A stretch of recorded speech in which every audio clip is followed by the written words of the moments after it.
Mga kapuso, apektado na rin ang kabuhayan ng ilang taga Cavite dahil sa masamang panahon.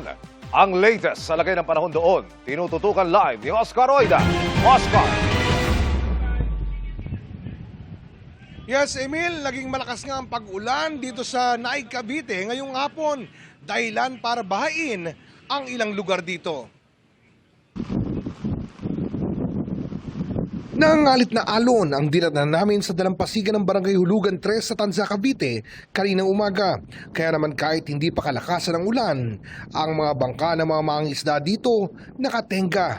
May isang linggo na din umanong walang layag ang mga mangingisda dito. Delikado po, minsan di mo masabi buhay mo sa laot, pwede ka mapahamak, makidlatlan, tumabambang ka.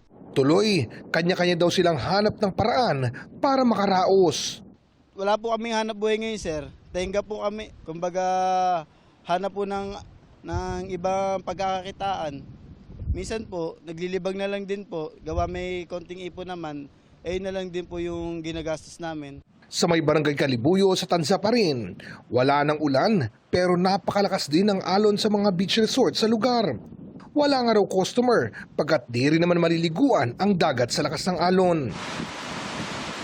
Mag-alas-tres naman ng hapon nang maranasan namin ang napakalakas na buhos ng ulan sa barangay Munting Mapino sa Naig, Cavite.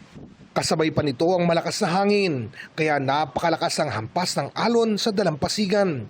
Sa kabila nito, di napigilan ng ilang kabataang maligo sa dagat. Ay, alam mo naman mga bata na yun eh. Samantala, bunsod ng malakas na ulan, agad binaha ang ilang lugar sa Naig. Pag malakas talaga ang ulan, maabot dito ho. Maabot hanggang tuhod. Oo, maabot dito hanggang dito, yung labi ng dagat.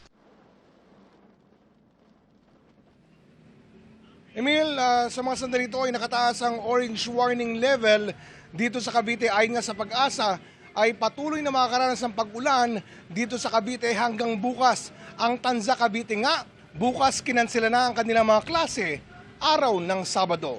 Emil? Maraming salamat, Oscar Oida.